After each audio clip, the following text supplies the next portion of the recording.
Buckle up, Trekkies! Star Trek Strange New Worlds is wrapping up after 5 seasons, leaving fans heartbroken and dreaming of more adventures. But what if I told you there's a glimmer of hope in the form of a potential movie spotlighting one iconic captain?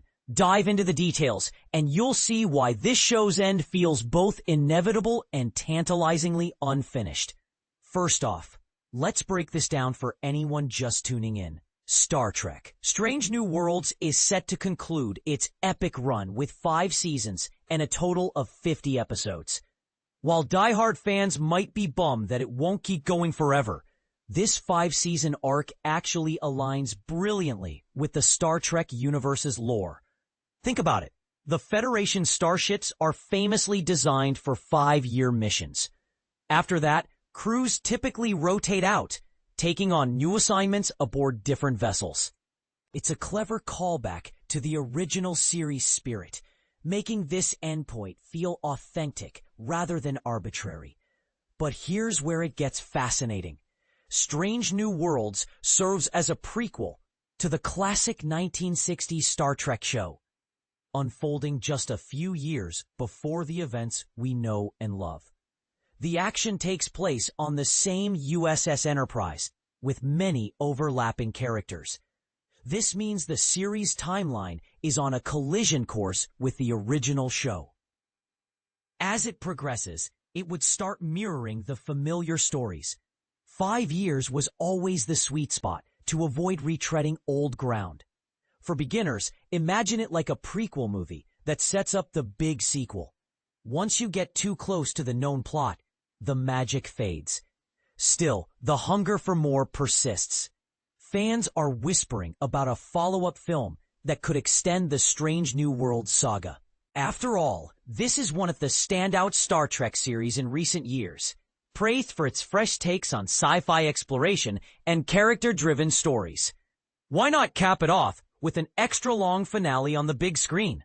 Back in the show's early days, there were even blueprints for a 2-hour Strange New Worlds movie, a tantalizing idea that could have bridged the TV series to cinematic glory. But alas, those plans have been shelved. And this is the part most people miss.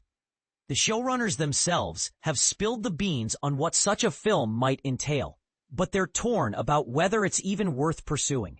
Speaking to SFX magazine, co-showrunners Henry Alonzo Myers and Akiva Goldsman revealed that if a movie ever happened, it would undoubtedly center on Captain Pike, played by the talented Anson Mount. Pike is a compelling figure, a seasoned leader with a tragic backstory, offering rich storytelling potential. For instance, his arc involves themes of sacrifice and redemption, making him a perfect protagonist for a standalone adventure. Yet, Goldsman explains why it's not happening, at least for now. First, the decision isn't theirs to make. It rests with Paramount Skydance's new executive, David Ellison. Ellison is reportedly a Star Trek fan himself, which is promising. But he's got a lot on his plate.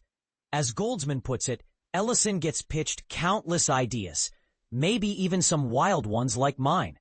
But more importantly, Goldsman has discovered a newfound love for television over movies.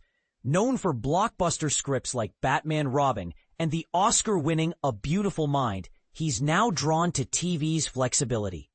It allows shifting between genres episode by episode, something movies can't match. He'd love for Strange New Worlds to go on endlessly, and a movie could still be on the table.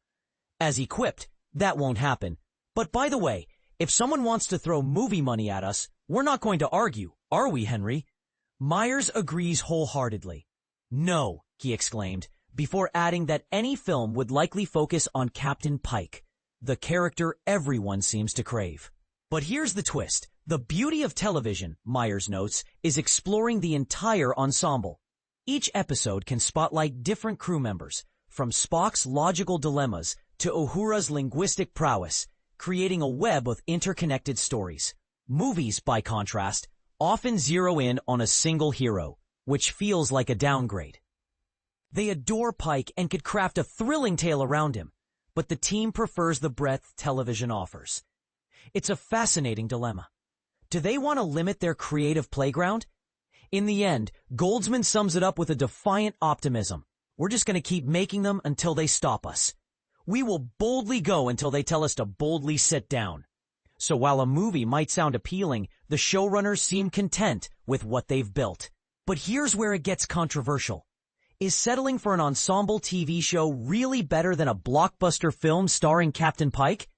Some fans argue that a movie could reach new audiences and expand the Star Trek universe, while others say it might dilute the intimate crew dynamics that make Strange New Worlds special. What do you think? Should Paramount greenlight that film despite the risks, or honor the show's natural conclusion? Share your thoughts in the comments. Are you Team Movie or Team TV? Let's debate this bold frontier.